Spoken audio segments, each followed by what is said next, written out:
Bonjour à tous, une vidéo complémentaire sur la dernière que j'ai fait sur le ban des arômes dans les cartouches qui a été fait par la FDA, et il y a cet article de Vapes.com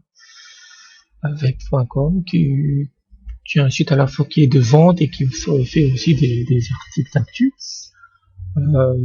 Il est bien, mais parfois il tombe un peu dans tout ce qui est il exagère un peu, mais cet article en fait il dit que oui, Trump et la FDA surtout ont banni les arômes dans les cartouches et les pods, et le truc c'est que Juul va être le grand gagnant de ce merdier, de cette interdiction.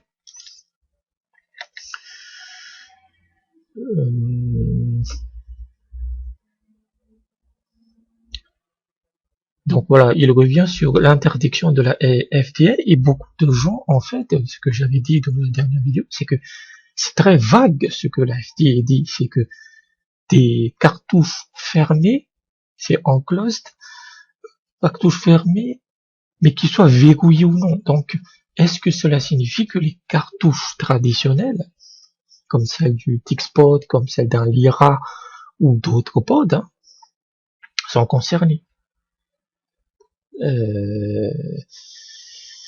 Je dis ça, voilà.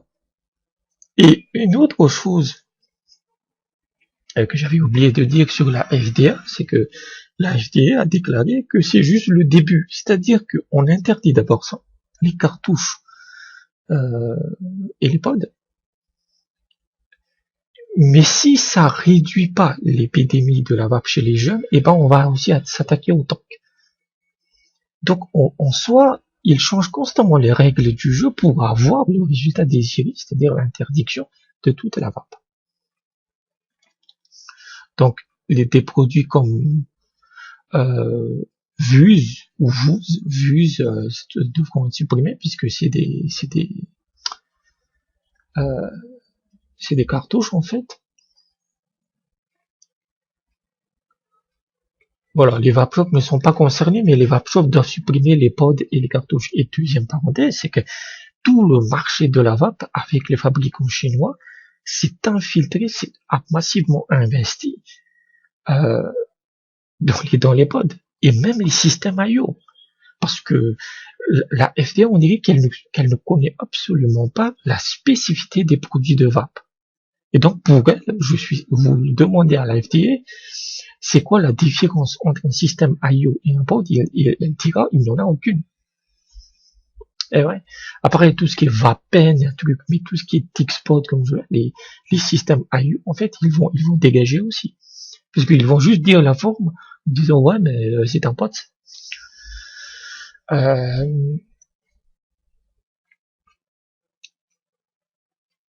Donc le Vuse sera est surtout ciblé par cette interdiction qui est fabriquée RJ Reynolds. Vous avez aussi Logic, moi je connais pas ces produits-là, qui est fabriqué par Japan Tobacco International, et la Cigalec Blue, My Blue, qui est fabriqué par Imperial Brown, qui sont tous des Big Tobacco. Enjoy, et ça je savais pas, Enjoy c'est on sait pas trop, c'est un fabricant de vape qui se dit indépendant, mais il a reçu des investissements du Big Tobacco.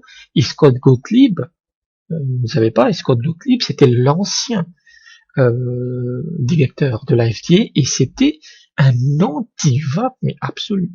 Le mec, c'est lui qui a dégainé le premier. Il a pendant 2 ans, tout ce qu'il a fait à la FDA, c'était de gueuler sur la vape. Et ce Gottlieb là, il avait investi sur Enjoy. Et Enjoy fabrique des pods, donc ça va être dégagé. Et là, il dit voilà, ironiquement, c'est-à-dire que pourquoi tout ça est arrivé, l'épidémie des jeunes dans la vape. Il n'y a qu'un seul nom qui arrive en tête, c'est Juul. Je l'avais dit dans la dernière vidéo, c'est que c'est pas les arômes qui attirent les jeunes, c'est la quantité de nicotine monstrueuse qu'il y a dans les pods de Juul, les 50 mg. Voilà. Une meilleure régulation serait de limiter la quantité de nicotine, mais ils ne le font pas. Il y a des vapoteurs qui sont contre ça, il faut pas limiter la quantité de nicotine. Et en fait, Juul sera totalement inaffecté par cette interdiction. Ces pods vont continuer à se vendre, en fait. Voilà, il va continuer à les vendre. Parce que quand vous regardez les arômes proposés par Juul, vous avez ces trois-là. Virginia Tobacco, Classic Tobacco et Menthol, qui sont les deux seules exceptions. C'est génial, putain. C'est tellement beau, quoi. À ce niveau de corruption, c'est de l'art, quoi.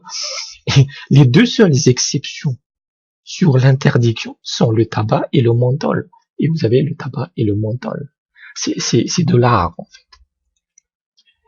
J'avais pas du tout, parce que je pensais que Juul avait interdit certains arômes, mais il proposait non, il a tout dégagé. Ça, c'est Juul ou Yessi.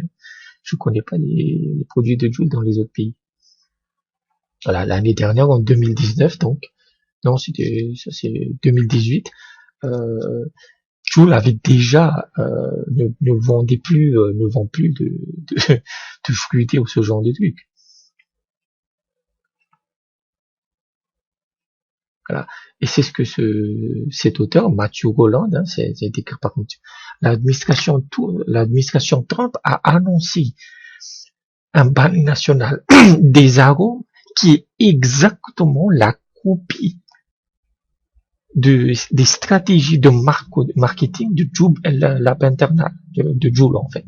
C'est-à-dire que le lobby de Juul a été tel que l'interdiction de la FDA est une copie conforme de la brochure marketing de Juul. Parce que, comme je l'ai dit, cette interdiction a supprimé, où est-ce qu'il écrit là? Voilà. Oh putain. Il y a des trucs qui se cassent la gueule. Attendons. Oh, où est-ce que c'est parti? Ouais. La Vuse, qui appartient à R.J. Reynolds. Big Tobacco. Japan Tobacco International, fabricant du Logic. Et Blue, qui appartient à Imperial Brands. C'est-à-dire que l'interdiction de la FDA a supprimé tous les concurrents de Juul. C'est beau, putain. C'est beau.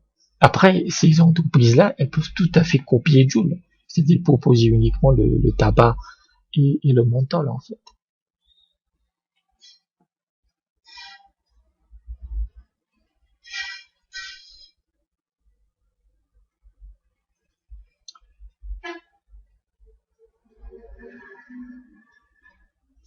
Après, voilà, cet auteur, c'est pour ça que je suis abonné au RSS de cet article, mais parfois il exagère un peu. Après, oui, c'est une possibilité de ce qu'il dit, en fait. Ce que oui, la FDA, parce que dans l'interdiction, dans le communiqué, la FDA te dit droit dans les yeux, ben, c'est pas une interdiction. Non. Je sais pas. Qu'est-ce que c'est? C'est pas une interdiction, en fait. C'est interdit, mais c'est pas interdit. Et donc, la FDA, selon cet article, la FDA va pouvoir refuser l'application de la PMTA, puisque c'est ça le cœur du sujet. C'est ça qui va déterminer le destin de la vape américaine. C'est la PMTA. Ça, c'est du breloque, ça c'est du hors d'œuvre. Tu vois, c'est de la péribouche. Donc, comme la FDA est totalement, elle n'est pas anti-vape, mais elle est influente, parce que le CDC c'est pire. Hein. Le CDC c'est pire. On peut dire de la FDA, c'est qu'ils ont un peu traîné les pieds par la PMTA. La PMTA qui doit appliquer le 12 mai ou le 20 mai, le 12 mai 2020. Mais qui a forcé la FDA à appliquer la PMTA? Ça a été une décision de juge. D'un juge, en fait. Parce que tu as eu des organisations comme Tobacco Free Kids, comme Script Initiative qui est cité là, qui sont des antivapes religieux, c'est ça les vrais ennemis. Ils ont porté plainte en disant la FDA traîne les pieds, elle ne fait pas assez d'efforts, nos enfants sont drogués, etc. Donc il faut que vous, le juge a décidé, c'est un crime que la FDA ne régule pas la vape et paf. Donc la FDA en soi, elle reste neutre, c'est-à-dire que considérer les gens de la FDA comme les parlementaires de la Commission européenne quand ils ont créé la TPD, ils savent pas trop. Là, on écrit des trucs au hasard, quoi. Donc, la FDA est neutre, mais comme il y a un lobby anti-vape énorme, elle va être anti-vape aussi. Donc, la FDA pourrait tout à fait rejeter les applications de la PMT pour n'importe quelle raison. C'est ce que dit cet article. Si l'application est approuvée, alors vous avez 12 mois d'évaluation, mais vous pouvez continuer à vendre des produits si c'est accepté. Mais si c'est pas accepté, c'est l'exclusion immédiate. Hein.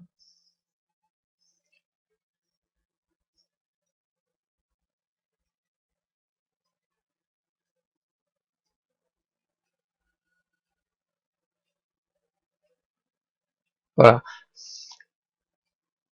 Ni les lobbies du contrôle de tabac, ni les partisans de la vape sont contents avec cette interdiction partielle, parce que ça ne résout pas le problème. Encore une fois, ça ne résout pas le problème, puisque le produit le plus populaire auprès des jeunes, c'est la Joule. Et la Joule reste dans les étagères.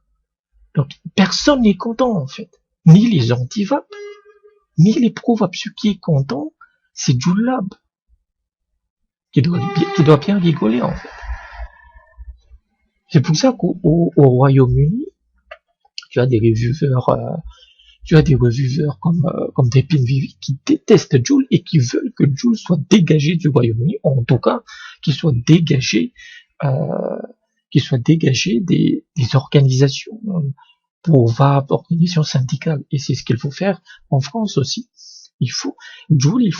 En fait, Joule, ça défend uniquement les intérêts de Joule. Parce qu'on a vu dans cet article, il a détruit les autres concurrents qui sont de Big Tobacco. Vous voyez, donc, c'est vraiment une entreprise prédatrice. C'est une entreprise prédatrice avec des marketing et des lobbies et un niveau de corruption inimaginable. Elle est capable de détruire la vape britannique et elle est capable de détruire Joule parce qu'elle vient de détruire la vape américaine.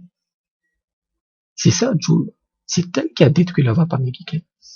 Donc, c'est un petit ajout que je voulais faire. Après, je suis sur l'article de Michael Siegel de Rest of the Story où il appelle à la limitation de la nicotine à 25, par exemple. Il y a beaucoup de gens qui l'ont insulté et qui sont pro en disant si vous interdisez les 50 mg, les hautes doses de nicotine, eh ben on va aller sur le marché noir. Oui, mais ça c'est votre problème. C'est votre problème. Si c'est pas dans les cartouches, ça va réduire énormément les risques. On peut dire ce qu'on veut de la TPD, mais ça a joué comme un déflecteur, comme un bouclier contre les dérives de la vape. Donc voilà, c'était juste pour dire ça, mais c'est vraiment génial. L'interdiction à la base, l'anti-vape, c'était contre Joule, et Joule est le grand gagnant. On vit dans un monde. C'est des génies, les mecs. C'est des génies. Donc voilà. Merci et à bientôt.